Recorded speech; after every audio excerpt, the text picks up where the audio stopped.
I captured video footage of my fiancée departing a man's residence. Bedroom. Afterward, I transmitted the video to her parents who are Catholic. She has been recently sliced by her father. Off, and her mentor has recently been terminated. I have been in the company of my fiancée Vanessa Archese for approximately 1.5 years. For the past year, we have been cohabitating the previous 6 months. In general, the situation is proceeding. However, there is an issue recently. It has been bothering me, and I am uncertain as to whether or not I am either being rational or paranoid. Vanessa is employed as an associate analyst at a consulting firm. Beginning approximately 2 months ago, she initiated a conversation regarding a colleague named Derek, a 28-year-old male, who presumably attended the same graduate program as her, but only several years prior. Vanessa asserts that Derek has been quite beneficial in providing an explanation. Some of the more sophisticated clients she has been offered assistance with her studies and is currently employed in preparation for an imminent certification examination that could result in a promotion.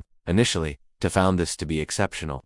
Vanessa Bazzesi has been working tirelessly and is deserving of promotion. The challenge is that these study sessions are consistently conducted at Derek's apartment, and typical commencement at 7 o'clock or 8 p.m., in contrast to Vanessa, not return home until 1 o'clock to 3 a.m. When I inquired as to why they were unable to either at our residence or at the office, stated that Derek's apartment was advantageous for him because he possessed all of their afforance materials were present, and they were more tranquil than the office. This is what has transpired. It has been causing me distress. Vanessa reverses her phone is either inactive or fails to respond when I attempt to use during these sessions. Communicate with her via text. She believes that it is due to their intense concentration. However, she is generally quite prompt in responding. Please respond. Upon her arrival at her residence, the odor is typically reminiscent of alcohol. When inquire about it, she responds, Derek occasionally presents her with a glass of wine in order to facilitate her relaxation during her academic pursuits, but she has never been a heavy consumer. These sessions are conducted on 2 to 3 times each week and have been ongoing for approximately 6 weeks. Last week, I offered to provide them with support due to their late-night cramming. Furthermore, Vanessa became extremely defensive, stating that it is distracting whenever I endeavor to convey my dissatisfaction with the situation. Vanessa accuses me of lacking faith in her.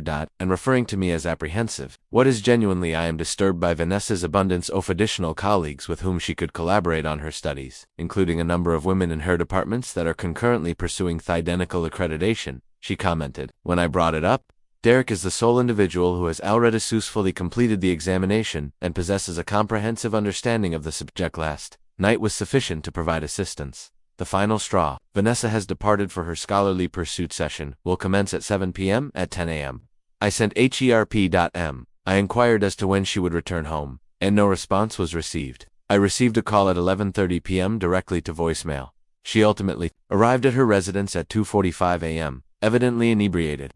Additionally, when I expressed my opinion, she accused me of being concerned, possessive, and dictatorial. This is the cause. I informed her this morning that I am not at ease with these late-night studio sessions at Derek's residence, and inquired as to whether it would be possible to locate an alternate at Verrington. Vanessa yelled at me, shrieking. I have no confidence in her. Derek is solely advancing her professional trajectory, and I am undermining her prosperity because I wish to clarify that I am not apprehensive. Endeavoring to regulate Vanessa's spending habits or time with or hinder her from advancing in her career. However, upon her arrival, it appears that it is impossible to return home after 2 o'clock. It is not uncommon for me to experience a booze-like odor following inconsistent study sessions with a male while being unreachable by the coordinator. I do not feel as though I am requesting anything over the phone. I am eager to enhance my situation, communication, or an alternative Vanessa is currently providing me with Thessalon treatment, texting her sibling that I am dominating and noxious. My sister contacted me and informed me that'll either break up with Vanessa or believe her. Therefore,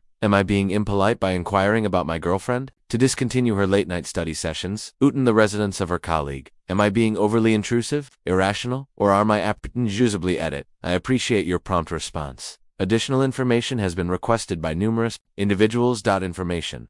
Vanessa and I have a relationship that is generally favorable, and this is the initial significant disagreement we have experienced. I have no prior history of buying jealous or domineering. The certification exam is still 3 months away.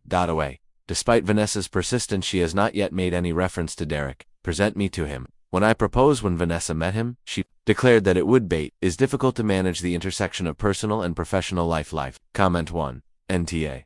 I have been married for 12 years. And I can confirm that. Study sessions last until 2 a.m. There are no study sessions. Sessions that involve the consumption of wine. The fact that she is unwilling to answer her phone and becomes defensive when urged to be fair asking inquiries is a significant red flag. You are devoid of influence from the environment bound to see surrounding your girlfriend's person's ill late night hours with another individual, man who is inaccessible and inebriated. Reply from the original poster. I appreciate your assistance. I have been experiencing some difficulties. I am second-guessing myself because Vanessa typically quite reasonable, and her reaction was extremely powerful. It is beneficial to hear that my reservations are not entirely unfounded.